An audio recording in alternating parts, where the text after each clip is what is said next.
লোকসভা নির্বাচন শান্তিপূর্ণভাবেই সব জায়গাতে ভোট হচ্ছে, কিন্তু কিছু কিছু জায়গায় উত্তপ্ত হচ্ছে, অভিযোগ তৃণমূলের দিকে। আপনি একজন ভোটার, ভোট দিয়েছেন? হ্যাঁ, ভোট দিয়েছি। ভোট শান্তিপূর্ণ আমাদের এখানে ভোটটা হয়েছে। আমাদের এখানে কোনো মানে বিরোধী দল নেই।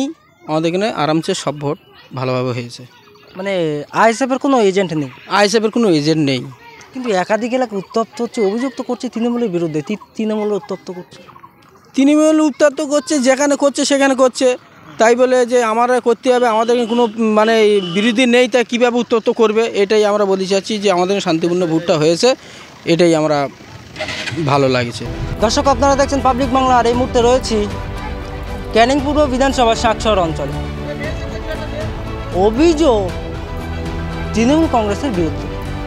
হ্যাঁ, দেখেছি বিধানসভা ভোট থেকে এবং পঞ্চায়েত ভোট পর্যন্ত খবরের শিরোনামে ছিল ভাঙড় বিধানসভা এবং ক্যানিং পূর্ব, কিন্তু এবার লোকসভা নির্বাচনে বাদ গেল না সেই ভাঙড়।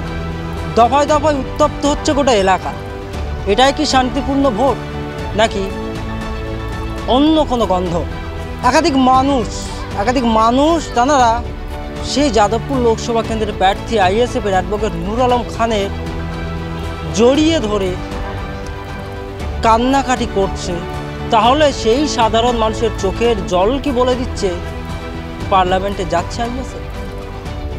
ইতিমধ্যেই যাদবপুর লোকসভা কেন্দ্রের প্রার্থী অ্যাডভোকেট নূর আলম খান তিনি রয়েছেন, কি বলছেন শুনবো।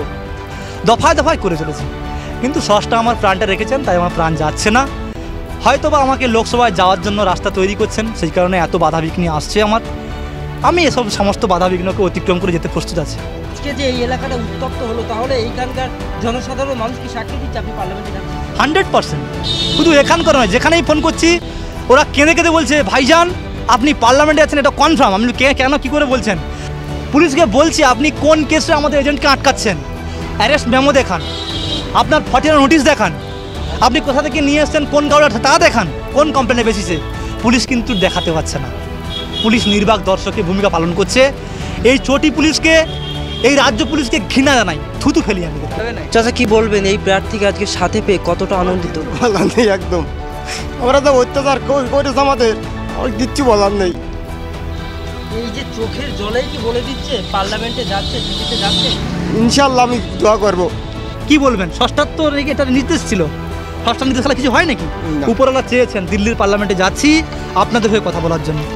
গোটা এলাকাটা উত্তপ্ত, কিন্তু এই ক্যানিং পূর্বে শান্তিপূর্ণভাবে ভোট হচ্ছে। তার একটাই কারণ, এখানে কোনো বিরোধীদের চাপ নেই। যদি একটু ক্লিয়ার করে বলি, আইএসএফের কোনো এজেন্ট নেই এখানে আইএসএফরা কোনো এজেন্ট দিতে পারেনি বুঝি। এখানে একটাই দল, সে হলো তৃণমূল কংগ্রেস। তবে একাধিক মানুষ অভিযোগ করছে গণতান্ত্রিক প্রক্রিয়ায় ভোট হবে এবং গণতান্ত্রিক প্রক্রিয়ায় রাজনৈতিক দল সবাই করবে, সাধারণ মানুষ কেন বলি পাঠাবে? কোথায় কেন্দ্র বাহিনী, কোথায় সেন্টার ফোর্স, কোথায় পুলিশ প্রশাসন, নাকি অন্য কোনো গন্ধ বাড়ছে এই ক্যানিং পূর্বে মাটি? হ্যাঁ, কেন বিরোধীদের ছাপ নেই, কেন আইএসএফের এজেন্ট নেই? এই প্রশ্ন তুলছে আজ গোটা বাংলার মানুষ।